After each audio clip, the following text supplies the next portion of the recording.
in the day, oh my God, you had a whole Jordan set on top to bottom. You was the shiz back then, okay? But whenever I see somebody with a whole Jordan outfit on from top to bottom, it ain't nobody but Jordan, okay? He the only motherfucker to wear that shit top to bottom, or your old ass grandpa. Say hello, black hole. Say hello. Hey, I say hello. See this brother win, man. Hey, look, what is your win, babe? What is your win, babe? Well, hello there, lovebugs. Hello there, bugs. If you have not already done so, please remember to like, share the Facebook, subscribe, and visit uptopbeauty.com. Today's looky, look at this. Look at this purr booty right here. I hand painted these myself. Okay, but this is a part of our Mariah's spaceship collection, just because it just has that iridescent color, you know, like them spacesuits that they used to wear back in the day, like in the 70s, when everybody wanted to pretend that they was a Martian or some kind of space creature or something like that, right? So I was inspired by that. Therefore, we are calling these the Mariah Spaceship Bundle. These are pretty much for a small, medium hand, but we also have a bundle that is catered to women who have a medium, large hand. So don't think I'm leaving you guys out. But this baby, I was going to make it just my exclusive bundle, but it's way too pretty for me to just hold for me. And if you are not already a part of our book club, please hit the Patreon link below and or the join button here on the YouTube. And for a small monthly fee of $5, you babies, yes you, can be privy to all the shenanigans before the YouTube gets it, if the YouTube gets it.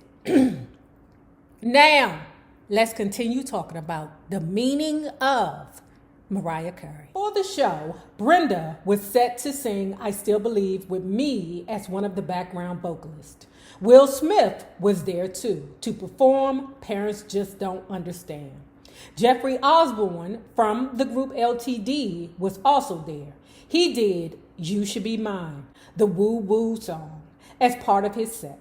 I was in the audience watching Jeffrey, the veteran among us, begin singing the chorus to his song with his seasoned enough voice. And you woo, woo, woo, he started off. The crowd joined in. After a few rounds, he offered his microphone out into the audience. Pass it to her, pass it to her, Brenda chirped, wagging her finger at me like a happy puppy tail. I took the mic and gave that woo-woo a special Mariah remix with all kinds of vocal flourishes. And in the end, I took that last woo way up into high register, and the whole crowd broke out in wild claps. That was the day Will Smith and I became friends. Will and I were both really young and looked it. Above my signature blown out bangs, I had gathered the top portion of my unruly, crinkly hair into a yellow scrunchie. Why did we do that, child? And then she said in the scrunchie, it was like this. The hair was fanned out like this.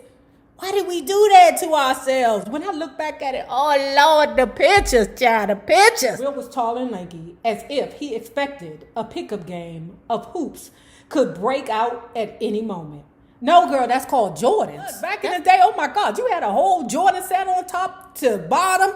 You was the shiz back then, okay? But whenever I see somebody with a whole Jordan outfit on from top to bottom, it ain't nobody but Jordan, okay? He the only motherfucker that'll wear that shit top to bottom, or your old ass grandpa. When I tell you that Martin Lawrence and that damn Willie Smithy, ooh, they used to look so cute to me, especially when they used to have one pants leg pulled up with their little drop socks and some Jordans. What? Girl, that was everything. He was incredibly friendly, of course, because he's a Libra. That's just what we do. And funny, as was his charismatic friend, Charlie Mack.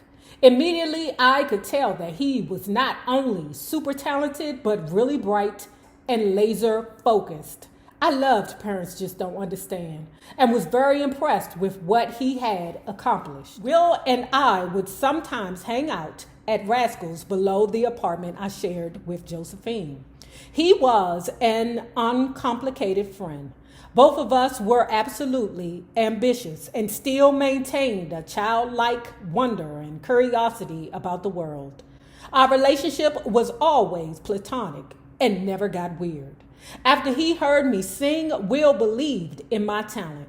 He took me with him to Def Jam Recordings, the hottest new hip-hop label at the time, where he was signed. As we walked down the street on our way to Def Jam, he saw this tall, thin, white man approaching us. Okay, now before I go forward, let me tell you something about Def Jam.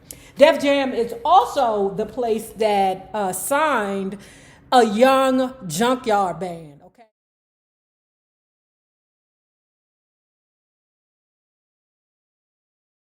Junkyard Band was that band. They were my first experience with go-go. Like one time me and my mom went downtown and she bumped into this dude who had a whole scam with him, right? But that day was my first time hearing Junkyard Band playing on paint buckets, okay? That was their zhuzh. They were able to make instruments out of anything. Junkyard Band, a young Junkyard Band, I think they was like between the ages of like 8 and maybe 14 or 16, something like that. Def Jam picked up Junkyard, but they didn't do anything with them, right? But I understand that Junkyard Band is a go-go band, and go-go is not a far-reaching genre of music. He stood out because he was kind of dancing and bopping with headphones on that were blasting music so loud you could hear it. It takes two to make a thing go right. I later found out it was Lear Cohen who managed Run DMC and LL Cool J and signed Erg B and Rakim and DJ Jazzy Jeff in the Fresh Prince. The Def Jam offices had a very downtown vibe. This was the label of many hot male hip-hop artists. So obviously, there were a million girls going in and out. Most people probably just assumed that I was a groupie, scrolling in on the arm of Fresh Prince. Will had never heard my demo. He'd only heard me sing at the concert, but that was enough for him, I guess. Upstairs, we found ourselves with a junior executive who wanted me to sing. Once again, I may have looked a little shabby and young, but I was discerning enough to understand I wasn't going to sing for this random guy. I was grateful for Will's confidence, but I had my sights on a major label with a legacy of artists more in line with my singer-songwriter ambitions. Somewhere huge, like Warner or Columbia Records. That's where I knew I belonged, and that's where I believed I was going to be. My faith and my focus were strong, but there was also evidence of my hard work, like a possible deal moving at Atlantic Records. During this time, the majors were reaping the benefits of their teen stars, the Tiffany's and Debbie Gibsons of the world.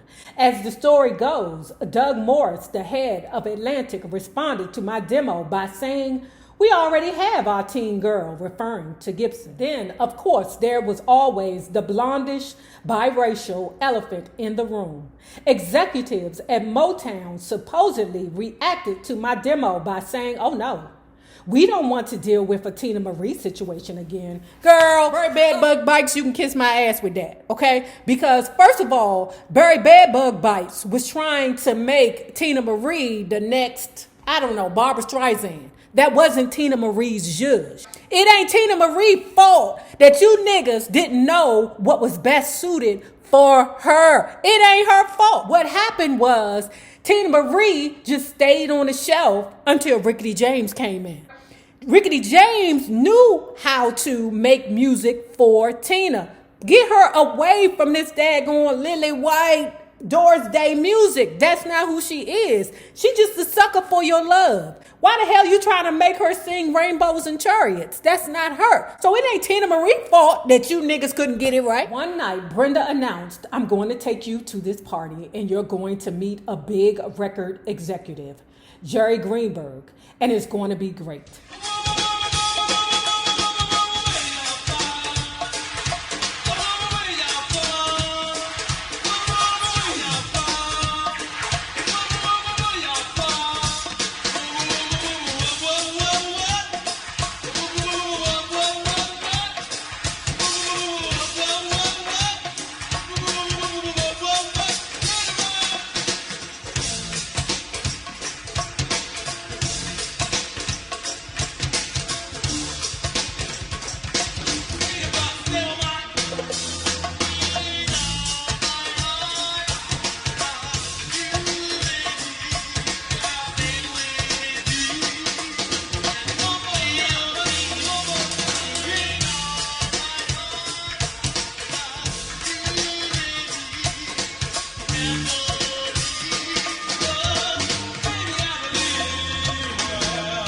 Brenda and I sat down at a table. We were trying to have a good time in a room full of suits, but all I could think was that I could be at a studio working on songs or something. That was where I always wanted to be. We got up to go to the bathroom, making our way through the crowd to get to the staircase that led to where the restrooms were. As we bounced up the stairs, I saw him. He wasn't anyone I would have normally noticed. Not particularly tall or short, not stylish or tacky. I'm pretty sure he had on a suit.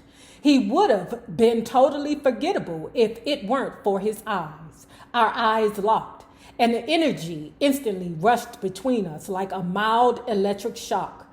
He had a piercing stare. He looked into me, not at me. I was a little shook. Not in a bad way, but not in love at first sight either. I kept going up the steps, this time at a slower pace as I adjusted to what had just happened. When I closed the bathroom door, the odd sensation was still pulsing through me.